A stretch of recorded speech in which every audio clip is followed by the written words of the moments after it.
Hey guys, welcome to Speech Bubble. Butch and Jace in an unknown location with the amazing animation Disney producer, Mr. Don Hahn. Thank you. It's a pleasure to be here on Speech Bubble, and I just like saying Speech Bubble. Hope you enjoy my clever and witty interview right here on Speech Bubble. We'll just say Speech Bubble ourselves. That Speech Bubble. Speech Bubble.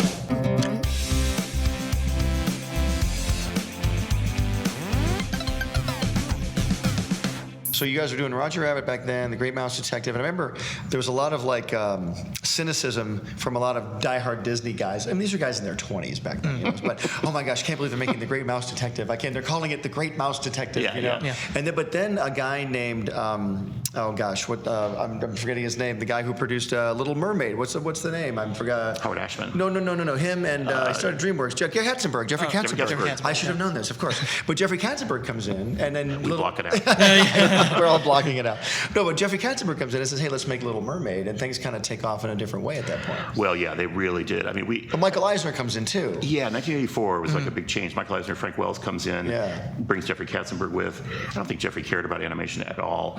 Roy Disney was kind of given the animation department and said, you go play with these guys in Glendale. We'll get back to you after we make our Bette Midler movie or whatever. Right. And it just took off like a gasoline fire. And Jeffrey got really seduced by the process. And there's a couple people that were really responsible for that time. And he was one of them. He really pushed us hard, and sometimes uncomfortably so. But he and Howard Ashman, who came in and produced and wrote lyrics, and Howard brought Aladdin into the studio to work with Ron and John on. So that time, and we didn't know it at the time, but it turned out to be a kind of, I guess people call it a renaissance now, of kind of our generation's chance to do some of this stuff. Well, Beauty and the Beast came out of that too. It did, yeah. Mermaid, Beauty and the Beast, Aladdin, Lion King. The big four, like those four in a row. Yeah. Right? Insane. Yeah, and there's also like Rescuers Down Under is in there, which nobody ever talks about. And I love Rescuers Down Under. It's a great movie full of great cinematography, and kind of the first digital movie in Hollywood is Rescuers Down Under. So that and Tron. Tron had some digital stuff. Tron had some digital stuff too, which you're right. Yeah. So that kind of hunger and the fear that animation was going to get closed, and the idea that like this is our only chance to do something kind of pushed us all into this spot. And I have to really point to Howard Ashman for teaching us a lot about how to tell stories in music and how to write songs that told plot, and kind of getting us exposed to that whole world of making musicals, which we didn't know. One of my favorite things from Waking Sleeping Beauty is the transition between, I don't know who described it, but it was like old men in sweaters into total Hollywood. What was that like, the transition? Because I found that so interesting. That was a real slap in the face, not in a punitive way, but in a kind of cold water splash in the face way. Because it was a very relaxed country club atmosphere, college campus. I mean, you know, you had walked around there and stuff. So very relaxed. It had a time clock. You punched in. You got your work done. You had to get a lot of work done before lunch because there was a lot of margaritas at lunchtime. Smoking. It was just an absolute time capsule from the 1950s. For sure.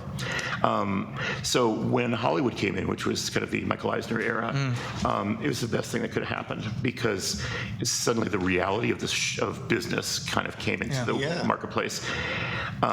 Nobody cared about animation that much, and then when it became apparent that animation could make money, and there's other factors too. I mean, people don't think about this, but there's no DGA affiliation, Directors Guild with animation, or Writers Guild affiliation, and very little SAG or Actors affiliation. So the economy of making an animated movie is actually what was really good.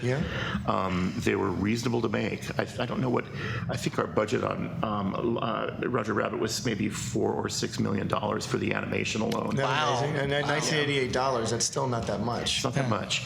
So it was a real economical thing, and they started making money. And of course, the other thing that happened was the VHS kind of video revolution. So not only can you release the movie, but suddenly everybody wants one for their new VHS player. And that was a cash cow because it was free money. It was free money. You could just say, here's a movie, not only The Lion King and Beauty and the Beast, but here's Cinderella and here's Pinocchio. And oh, by the way, now we're going to re-release it. It's its 30th anniversary. Out of the vault. Exactly. And I think that's what's really interesting about right now where we're sitting, because the whole streaming business is changing that yet again to a degree that the videotape business did. Because now there's not going to be a vault anymore. So now you want to see Cinderella today or tomorrow or 3 years from now, you see Cinderella. And so that's really interesting, the dynamics of that. Cool.